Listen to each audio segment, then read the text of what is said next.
하나님께서 주신 사명과 나의 삶을 말씀에 비춰보는 비장함이 있어야 되고, 하나님의 은혜를 간절히 사모하고 은혜가 필요하다고 소망하는 그 간절함, 그 비장함이 있어야 하지만, 동시에 함께 이뤄가는 그 과정의 유쾌함은 포기하지 말아야 한다는 것. 우리가 함께 만들어가야 하고 포기하지 말아야 할 것, 비장함과 유쾌함의 균형이요.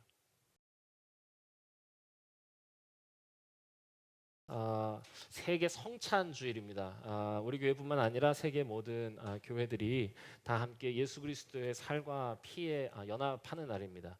성경에서 예수님께서 마지막 밤에 제자들을 위해서 기도하실 때 그 기도의 내용의 핵심은 하나님과 제가 하나 된 것처럼 하나님의 백성들도 우리와 하나 되게 해달라는 것이었습니다.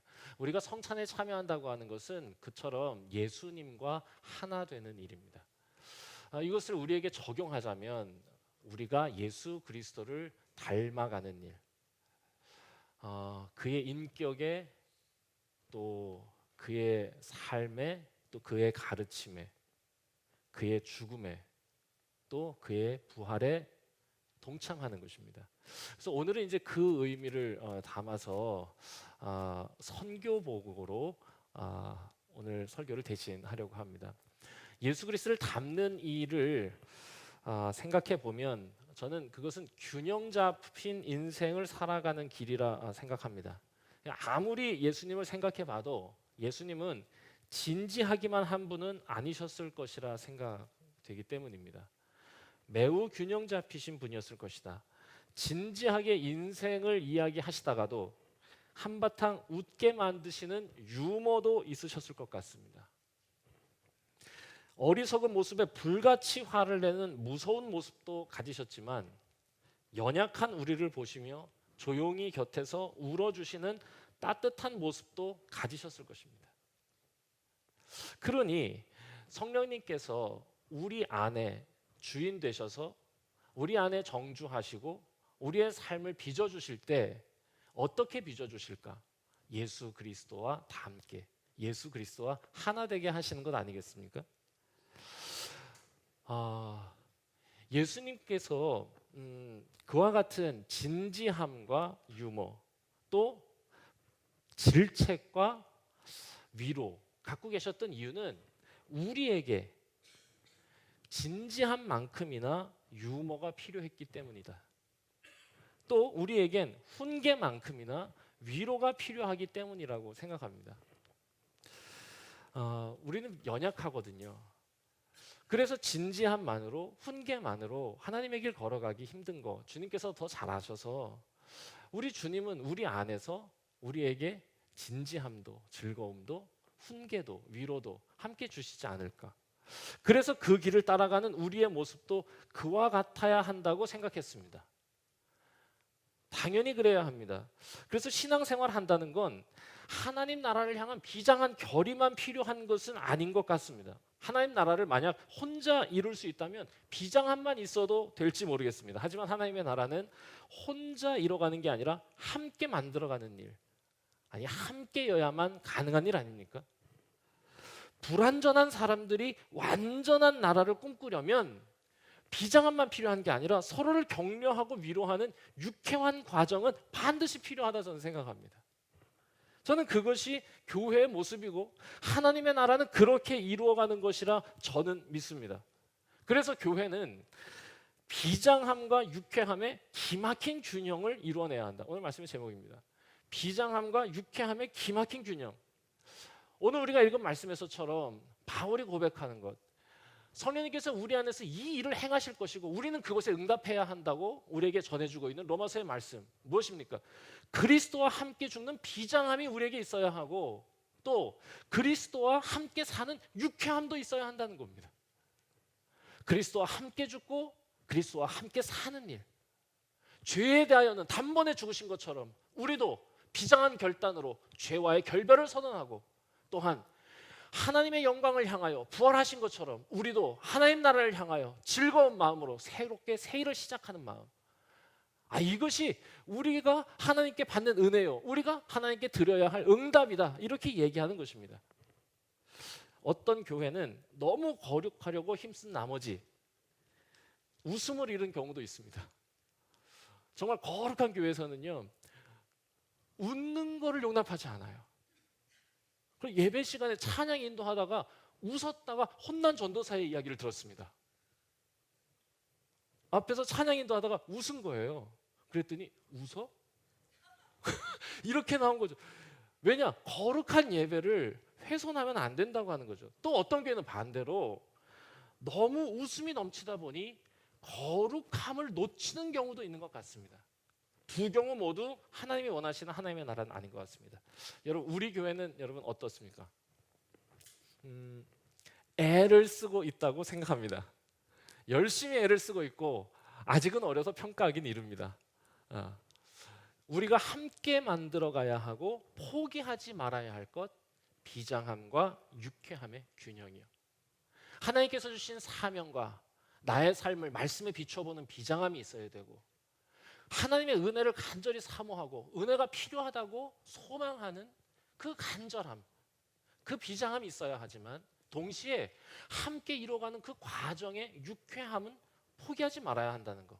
그래서 지난 국내 선교에 임하는 자세를 목적의 비장함, 과정의 유쾌함으로 잡았습니다. 아무리 생각해도 너무 잘 잡았습니다.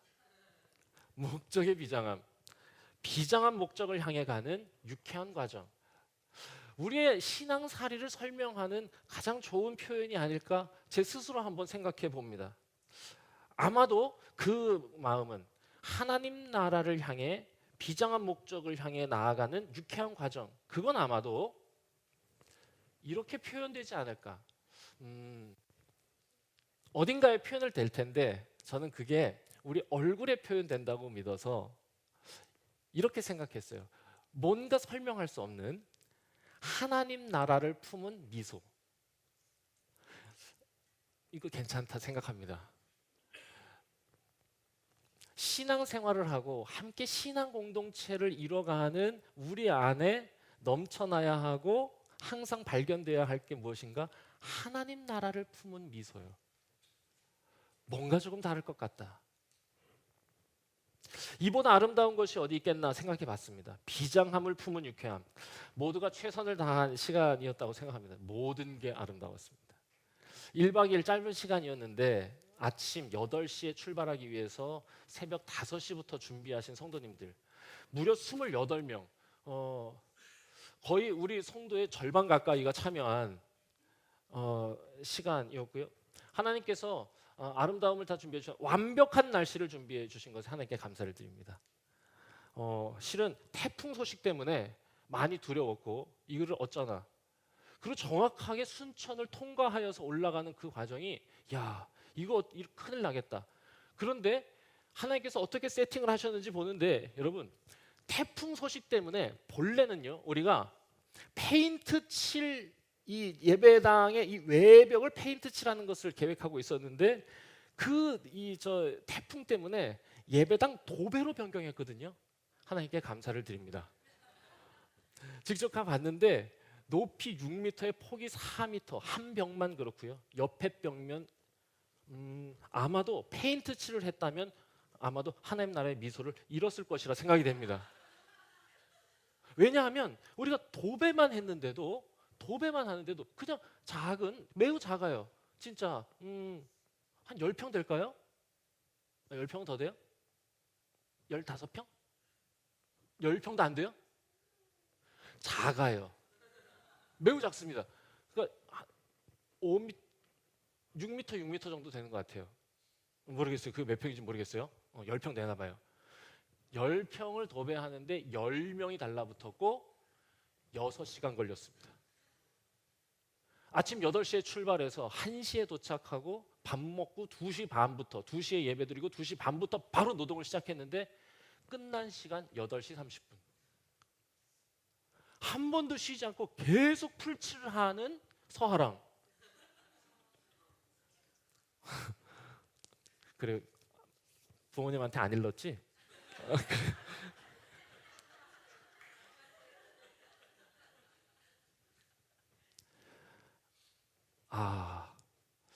6시간 내내 그 도배를 하면서 든 생각, 하나님 너무 감사합니다. 그런데 태풍 때문에 사역을 못할 줄 알았는데 태풍 때문에 사역 바꾸라 하셨다 생각했습니다. 야, 너네 페인트 칠하다가 서로 싸우거나 다칠 수 있다. 도배로 바꿨는데 6시간도 꽉 채워서 6시간을 하면서 그 과정이 너무 아름다웠어요. 한 사람도 예외 없이 스스로 역할을 찾아가는 모습이 놀라웠습니다. 하랑이, 태균이 풀 개는 일에서부터 풀칠하고, 우리 또 여러 집사님들 역시 아저씨의 진가를 보여준 한호철, 조영남 감사드립니다. 점점 시간이 지나면서 이어지는 노동 속에서 팀이 되어가는 느낌, 게다가 조금씩 기술이 높아지면서 편편해지는 벽을 보면서 감사할 수 있었습니다. 도배만 한 게 아니에요. 도배 사역을 할 수 있도록 뒤에서 도와준 세 분의 주방팀, 또 데리고 간 우리 아이들 돌보지 않으면 6시간 동안 어떻게 하겠습니까? 그 아이들을 돌봐주신 우리 유아부 간사님과 선생님들, 정말 너무너무 감사하고 수고 많으셨습니다. 무엇보다 감사했던 건 이 모든 사역 속에서 서로를 바라보는 하나님 나라를 품은 눈빛이 있었다는 겁니다. 우리가 참 대단해도 보였지만 돌아보니 하나님이 우리에게 그 마음 주셨다 고백하게 될 수밖에 없었어요. 하나님께서 우리에게 그 마음 주셔서 한 사람도 불평하거나 그 자리에서 불만 갖지 않고 어떻게 열심히 이 일에 동참할까 참여하게 하시는 하나님의 마음, 너무도 감사했습니다. 그리고 또 하나님께서 주신 뜻밖의 선물, 가장 놀라웠던 건 아이들이 짐이 아니라 선물이었다는 겁니다. 우리 아이들이 꽤 많이 갔는데요, 우리 아이들 이거 사역하는데 우리 아이들 그 돌보는데 많이 짐이겠다 이런 걱정도 했는데요, 어른들을 방문할 때 이 노인정 그 앞에 이제 마을의 노인정, 실은 이제 노인정이라기보단 마을 회관이죠. 그 동네에는요 제일 어린 사람이 43세셨고요. 그 위로는 전부 60세 이상, 평균 교회에 다니시는 성도님들의 평균 연령이 80세입니다. 그러니까 이제 그런 동네에 우리가 찾아가 어른들이 방문한 건 매년 경험하는 연례적 봉사였다고 하면, 아이들의 방문은 오랜만에 만나는 행복한 순간이었다고 얘기해 주시더라고요. 아이들이 와서 너무 좋았답니다. 그러고 보니 우리가 선교사가 아니라 아이들이 선교사가 아니었는가. 이 모든 과정 속에서 하나님의 나라를 품은 웃음소리가 여러분 그치지 않았습니다. 그야말로 목적의 비장함, 과정의 유쾌함의 균형을 몸으로 확인한 순간이었다. 스스로 한번 자평해 봅니다. 28분의 추억이 아니라 우리 배화교회 모두의 사역이고 또 경험이기를 바라서 함께 나눴습니다. 다녀오신 분들, 또 보내시면서 기도해 주신 모든 분들을 위해서 또한 이 모든 일 가운데 은혜 주신 하나님께 감사의 박수 올리면 좋겠습니다. 배화교회의 성공적인 첫걸음이었습니다. 앞으로 더욱 이렇게 나눔의 걸음을, 또한 선교의 걸음을 계속 이어갈 수 있기를, 예수님께서 우리를 위해 기도하셨던 것처럼 예수님께서 하신 일에 우리가 끊임없이 동참하는 영광을 누리게 되기를 간절히 소망합니다. 이 모든 일을 이루어주신 하나님께 감사를 드리면서 돌아보니 이번 선교 하나님께서 우리 손을 잡고 끌고 가신 자리였다는 생각이 들었습니다. 이제 제법 걸을만 하니 이제 내 손 잡으라고, 그리고는 내가 너희와 함께 하고 싶은 일이 있다고 우리에게 보여주신 것 같았습니다. 처음부터 우리에게 선교할 마음을 주셨고, 실은 불가능에 가까울 만큼 이 작은 교회가 28명의 단기 선교사를 마련하는 것, 그리고 교회 예산의 5%에 달하는 어마어마한 돈을 흔쾌히 결정해주고 또 함께 동참해준 성도들의 마음이 있었다는 것, 하나님께서 우리의 손을 잡고 끌고 가신 것이 아닌가.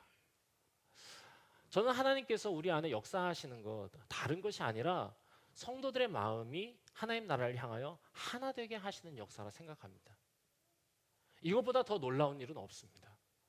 서로가 서로를 동역자로 바라보게 하시고 갈등과 긴장을 사라지게 하시고 사랑으로, 기쁨으로, 유쾌함으로 서로와 함께 과정을 이끌어가게 하시는 거, 여러분, 우리가 하는 것이 아니라 하나님께서 우리 안에 개입하시는 것입니다. 우리에게 그런 마음을 주셔서 우리 얼굴에 하나님 나라를 품은 미소가 생길 수 있었던 거고, 하나님께서 우리에게 그런 능력 주셔서 우리가 그곳에서 6시간을 노동하고 함께 그 불편한 생활을 감당하는 동안에 아무도 불평하지 않을 수 있었던 겁니다. 우리의 갑작스러운 방문이 그 지역 주민들에게 낯설고 불편한 일일 수도 있었지만, 그분들이 우리를 환대하게 해주신 것도 하나님께서 그들의 마음을 우리보다 먼저 가셔서 만져주셨기 때문이라고 하는 거. 여러분, 우리가 무슨 일을 감당하건, 우리가 앞으로 어떤 계획을 우리가 해나가건, 우리가 이 마음과 이 고백을 저는 잊지 않았으면, 절대로 잃지 않았으면 합니다. 우리의 인생 가운데 하나님께서 하나 되게 하시는 거, 마음을 하나 되게 하시고 마음을 모아주시고 뜻을 함께 하게 하시는 거, 예수 그리스도와 하나 되게 하시는 일, 우리 성령님께서 우리에게 행하시는 가장 위대하고 놀라운 하나님의 선물, 하나님의 은혜라 저는 믿습니다. 너무 감격스러운 선교 잘 마치게 해주셔서 너무 감사하고, 또 돌아보면서 이 선교가 하나님께서 우리를 하나님의 의의 무기로 드리는 것이 무엇인지, 오늘 말씀에 보면 또한 너희 지체를 불의의 무기로 죄에게 내주지 말고 죄에게는 단 한 표도 허락하지 말고 모든 표를 다 하나님께 드리는 삶을 살라고, 이렇게 바울이 말하지 않습니까? 오직 너희 자신을 죽은 자 가운데서 다시 살아난 자 같이 하나님께 드리고 너희 지체를 의의 무기로 하나님께 드리라고, 기쁜 마음으로 그렇게 드리는 일, 그게 뭔지를 저에게 가르쳐 주셨던 것 같아요. 여러분, 우리 교회가 이번 선교에 한 번의 방문에 우리 교회 예산의 5%를 사용하였습니다. 손이 저는 벌벌 떨립니다. 도배를 하고 물품을 준비하고 또 필요한 물품 위시리스트를 받아서 필요한 것 있으면 우리가 다 감당하고 싶다고, 우리 김영석 집사님, 유지현 집사님 가정에서 제습기도 갖다 주시고 청소기, 도면대, 둘이서 시골에서 심심하니까 서로 차 마시면서 담소 나누라고 찻잔 세트.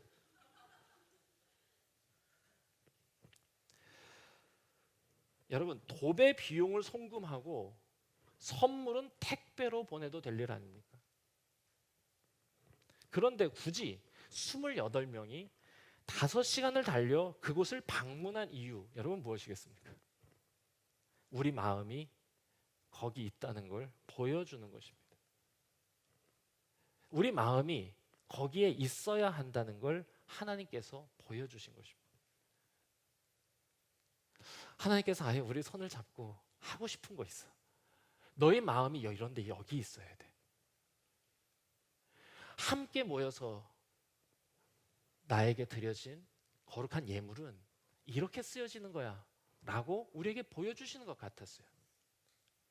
그리고 28명이 굳이 5시간을 달려 그 먼 길, 서울에서 아마 가장 먼 도시가 아닐까 싶은데요, 거기까지 달려가서 전달한 건 도배와 준비한 선물이 아니라 실은 우리의 마음이고 우리의 눈빛이고 우리의 시간이고 우리의 생명이었다고 저는 생각합니다. 우리가 정말로 전달해야 할 것, 핸드폰으로 송금하는 것이 아니라 우리의 마음을 전달하는 것입니다. 하나님께서 우리에게 허락하신 유한한 생명 중에 나의 삶을 쪼개어 그들에게 나눠주는 일입니다. 내 마음이 거기 있고 내 생명이 이곳에 나뉘어 있다고 고백하며 사는 것, 여러분, 우리는 그렇게 예수님의 삶과 가르침에 참여하며 살아가지 않겠습니까? 그것이 정말로 예수님과 하나 되는, 예수 그리스도를 닮아가는 일이 아니겠습니까? 여러분의 신앙생활, 우리가 함께 이루어갈 하나님의 나라의 생활은 여러분 어떤 것입니까? 우리가 함께 모여서 거룩한 예배를 드리는 것, 그것만으로 온전하지 않다. 하나님께서 우리에게 마음을 주시고 우리의 손을 붙잡고 끌고 가실 때 그 마음을 전달하고 시간을 전달하고 생명을 나누어 주는 일, 그것이 정말로 여러분들의 삶의 자리에서 여러분들이 사랑해야 할, 여러분이 여러분의 사랑이 필요한 사람들에게 예수 그리스도의 도구가 되어 의의 병기가 되어 살아가시는 일이라 저는 믿습니다. 여러분, 오늘은 성찬이 있는 날입니다. 여러분, 성찬에 참여한다는 건 바로 이와 같이 우리가 예수님의 삶과 가르침에 동참하고 하나 된다는 것을 의미하는 것입니다. 떡을 받으면서 이 사실을 기억해야 합니다. 잔을 받으면서 제가 동참하겠습니다. 다짐해야 합니다. 여러분, 이런 고백이 없다면 그저 맛없는 과자, 시큼한 주스를 먹은 것에 불과할 것입니다. 예수님의 살이 내 몸을 이루고 예수님의 피가 내 몸에 흐르게 하는 일이 성찬에 참여하는 것 아닙니까? 그래서 성찬은 고백이 없이는 참여할 수 없는 거룩한 예식입니다.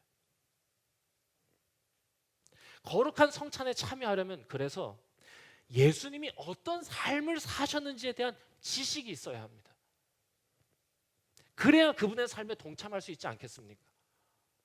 그분이 어떻게 사셨는지, 어디를 바라보셨는지, 어디에 가셨는지도 모르면서 그분의 삶에 동참한다고 떡을 받아 누리는 거, 그것은 예수님의 삶에 동참한다기보다 예수님의 도움이 나의 삶에 필요하다는 것을 반증하는 것 아니겠습니까? 주님의 가르침을 그래서 우리는 더 열심히 배우기를 성찬을 받으며 다짐해야 하고 그 뜻을 헤아려 보겠다고 주님 앞에 약속해야 합니다. 주님이 이 땅에 오신 목적도 물어야 하고 우리를 위해 십자가를 지신 이유도 우리가 함께 찾아가야 합니다. 그래서 그렇게 예수님에 대한 지식이 깊어갈수록 주님의 몸을 받는 우리의 마음도 저는 깊어질 것이라 생각합니다. 또한 우리가 성찬을 받을 때 예수님이 나의 삶에 어떤 변화를 만들어 주셨는지에 대한 고백이 있어야 합니다. 그래야 그분의 살과 피를 나누기에 부끄럽지 않기 때문입니다. 우리가 그분의 살을 먹고 그분의 피를 마시는 일은 그분과 하나 되기를 원한다고 하는 고백일 텐데, 그것을 받는 우리의 마음이, 그것을 받는 우리의 행실이, 그것을 받는 우리의 인생이 거룩한 그리스도의 몸과 피에 어울리지 않는다면 그것 또한 부끄러운 일일 것이다 생각합니다. 이제 우리 성찬을 받으려 합니다. 여러분, 우리가 성찬을 받는다는 거 주님의 은혜가 우리를 죄에서 건져 주셨음을 여러분 기억하는 겁니다.